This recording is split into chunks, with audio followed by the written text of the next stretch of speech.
Hi, it's the 22nd of April 2018, and we're continuing to talk to fathers-to-be, and this is the fourth phase of pregnancy from 36 weeks to birth. So what are some of the 10 skills that dads developed that you can use in this particular phase of pregnancy? Definitely awareness, attention to detail, patience, kindness, and seeing what needs to be done and doing it. You're either going to have your first baby or you have other kids.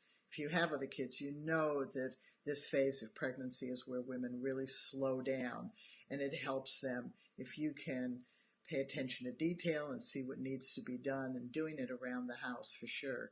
But this is also a time to be aware of her body. Every pregnant woman, 100% of pregnant women, their bodies are preparing to labor and have a vaginal birth. Even if you know you're going to have a planned cesarean, the hormones are acting that way. The mind knows it's not going to labor. So her body, her emotions, psychology, everything about her is preparing to go into labor and have a vaginal birth. So her body's making lots of changes. And if you're a first-time father-to-be, you can start to see those changes. And you can find out what she's feeling. And as you pay more attention to detail, if she's progressing towards a labor and a vaginal birth, you're going to begin to see the process that the human body makes in order to transition from pregnancy to outside of pregnancy. And remember, the fifth phase of pregnancy is the birth, because until the baby is born, the woman is still pregnant. So in this phase, as a father-to-be, you get to see those changes, and paying attention to the detail is one of the pregnancy skills, really gets enlivened at this point. But it also has to do with your awareness and clarity as well. So some of these 10 skills now really begin to come to the fore again as you pay attention. And it's really important for you to understand that as you get closer to your partner, because you're skilled, she will increasingly feel more confident about your role during the birth of your baby. And that's important for you to understand. As we talked about yesterday, it's natural for women to have anxieties and fears about the birth that hardwires her to begin to determine whether something is an emergency or something's not quite an emergency, but she has to pay attention, or whether something just needs to be watched.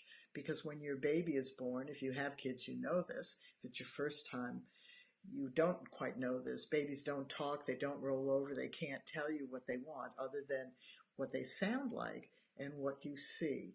So if you feel anxieties, then what you're doing is learning to determine the difference between an emergency, something that needs to be watched closely, something that needs to be watched for a period of time, and then if it doesn't turn into something that needs to be acted on quickly, then you can just let that go. That's how you mature, and that's how women mature.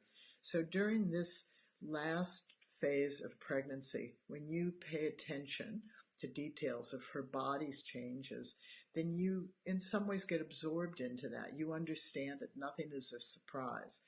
As we mentioned below, for a long time, through eons of time, women just felt birth was something that happened, and they didn't feel control over it. In the 1980s, that recently, people began to make birth plans in the modern countries, but those didn't often eventuate, so women didn't feel they had control. But when you are skilled and you use skills to do any activity, you feel more in control. And that's why Birthing Better Mothers and Fathers who develop these skills so stress the importance for fathers to become skilled through the 5 phases of pregnancy to begin to prepare the pregnant body for birth from 24 weeks onward, and to then learn birth and birth coaching skills so that as the birth unfolds, you work through that activity using your skills. And it's very exciting that this happens, but it takes perseverance and it takes determination to do that. So talk to you again tomorrow. Not certain whether we'll continue in this phase or whether we'll go on to birth. We'll see. Take care. Bye-bye.